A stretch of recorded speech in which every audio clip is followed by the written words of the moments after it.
também fará uso da palavra. Na verdade, está um pouco chateado porque o protagonismo hoje não era dos parlamentares. Estamos aqui, do nosso lado, familiares e advogados que tínhamos entendimento que vocês iam gostar de conversar. Mas, respeitando, logicamente, as decisões, depois o deputado Sócrates vai também tecer alguns comentários, eu vou solicitar para que a imprensa, após o tempo dessa coletiva, converse também com os familiares que estão separados dos deputados, e aqui os deputados fizeram um trabalho hercúleo para poder reunir depoimentos. Aqui nós temos senhoras, jovens, idosos que queriam falar com a imprensa hoje. O que aconteceu? Nós chamamos esta coletiva para trazer informações relevantes às senhoras e senhores em relação ao PL da anistia e toda a mobilização da oposição para incluir essa proposta na pauta de votações. Como todos já devem ter ciência, a oposição segue a obstrução, utilizando esse dispositivo regimental das minorias. Nossa causa é nobre, a defesa da democracia e a luta contra o estado de exceção que se instaurou no nosso país. Acreditamos que nenhuma pauta é mais importante do que fazer justiça para centenas de presos e perseguidos políticos. Hoje, estamos fazendo a entrega formal do relatório de uma associação dos presos e vítimas do 8 de janeiro. Um dossiê que aponta uma série de abusos e irregularidades na prisão.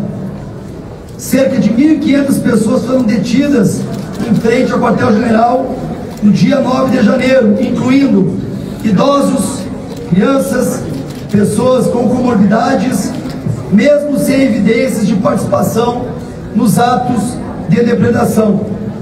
O relatório, que toda a imprensa terá acesso, menciona diversas violações de direitos durante essas prisões, entre elas o impedimento de contato com advogados, proibição de acompanhar seus clientes na fase de triagem, negativa de acesso aos autos de processos antes das audiências. Segundo o dossiê apresentado por essa associação, o Ministério Público Federal teria apresentado denúncias sem individualizar as condutas dos acusados, o que contraria o Código de Processo Penal. As denúncias foram recebidas e julgadas em plenário virtual, o que teria prejudicado a defesa. Muitos acusados receberam apenas a notificação e a denúncia, sem o despacho do relator e os documentos anexos, o que viola o regimento interno do STF. O relatório ainda aponta diversos casos de tortura e maus-tratos dos presos de 8 de janeiro dentro dos estabelecimentos prisionais. Existem diversos casos de pessoas doentes.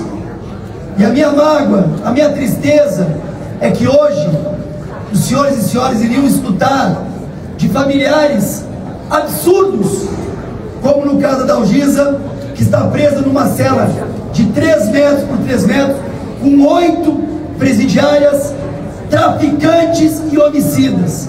E a dona Josija, que está em depressão, nunca teve passagem na polícia.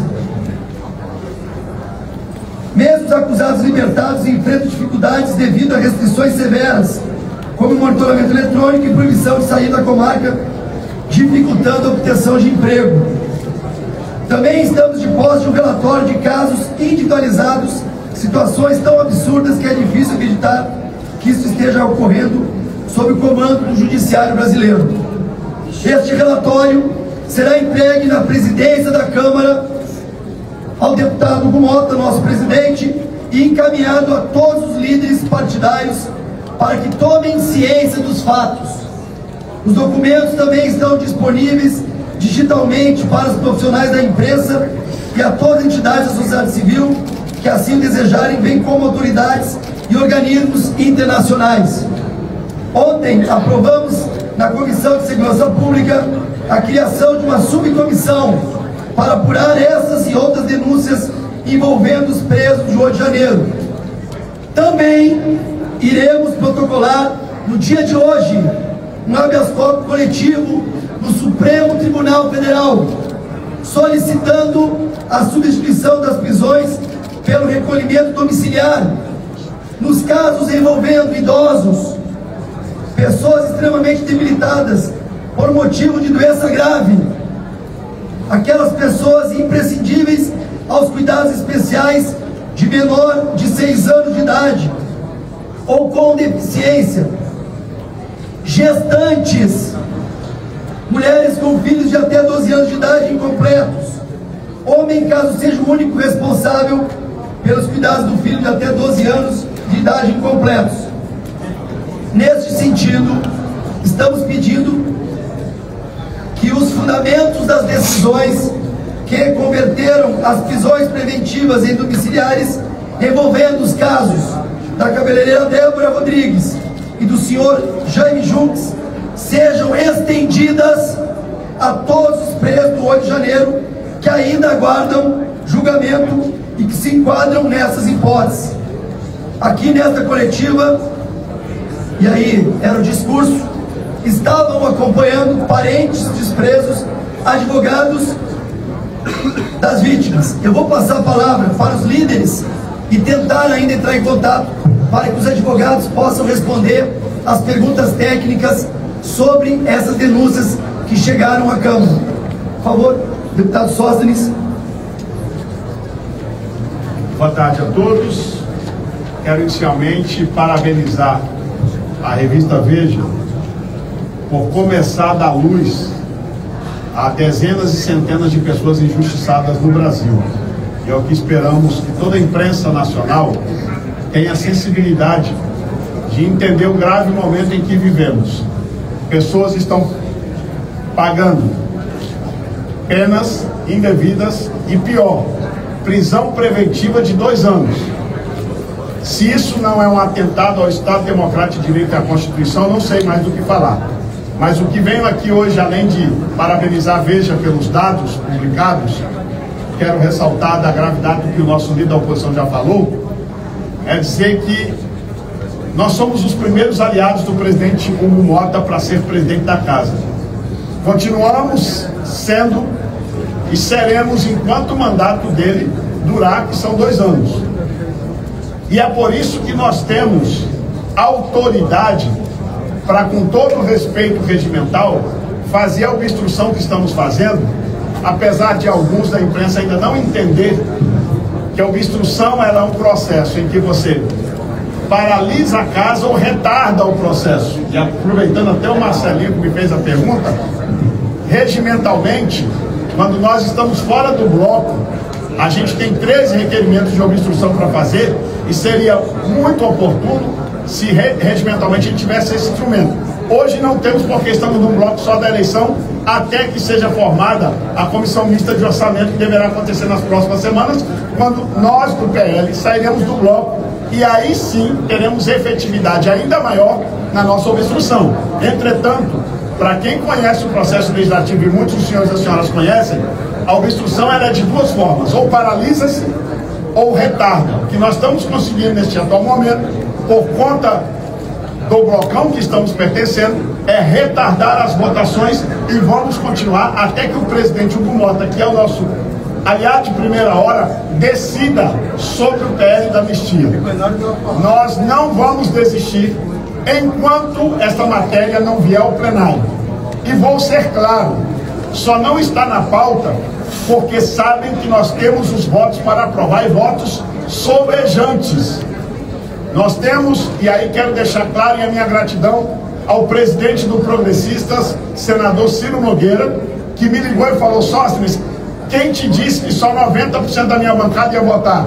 Eu falei: o seu líder, doutor Luizinho. Ele falou: quero a lista dos outros que iriam votar contra, porque eu, como presidente, ligarei um por um e o progressista tem compromisso de dar 100% dos votos à anistia. Minha gratidão ao presidente Ciro Nogueira, do Progressista, bem como isso está contagiando o Brasil.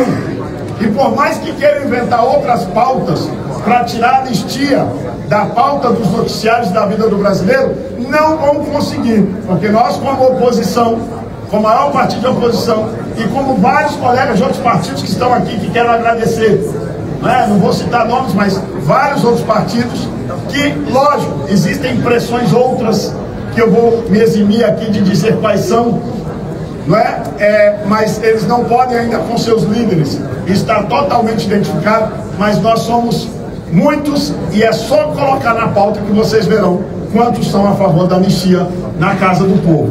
Por último, quero aqui fazer um apelo ao presidente Hugo Mota, como aliado. Esta aqui é a Casa do Povo, com todo respeito. Eu já sei que a gente está numa democracia relativizada e muitas vezes estamos sendo aviltados pelo outro poder. Agora, eu nunca esperava que na Casa do Povo, na hora de uma coletiva de imprensa, que quem mais deveria ter protagonismo, está aqui ao meu lado, a filha do Clezão, a advogada da família, que eles eram quem iriam falar, porque isso aqui, eu entendo, é a Casa do Povo, não é só Casa de Deputados, não. A Casa do Povo é a Câmara dos Deputados e nós gostaríamos de ouvi-los. Entretanto, até agora, já autorizaram? Tá. Até agora, nós não temos autorização para que vocês os ouçam, porque muito melhor do que nós falarmos, são eles que estão sofrendo as injustiças na pele. Mas, até o presente momento, por decisão, e a gente está começando o mandato do presidente Hugo Mota, ele não tinha autorizado, não sei se vai mudar agora, para que vocês possam ouvir as pessoas mais sofridas desse episódio todo, que não somos nós. Nós só estamos aqui legitimados pelo voto para sermos vozes e ecoar vozes daqueles que ainda não podem estar no plenário. Mas aqui numa coletiva, eu jamais pensava que a gente ia ter algum tipo de censura. Por isso fica aqui o meu apelo ao presidente Hugo Mota, para que ele possa autorizar que as pessoas que mais estão sofrendo por conta da falta da gente botar anistia, que eles possam falar na Casa do Povo. Aí sim, essa é uma casa democrática. Fora disso, é censura, e eu não espero jamais isso do nosso presidente Hugo Mota.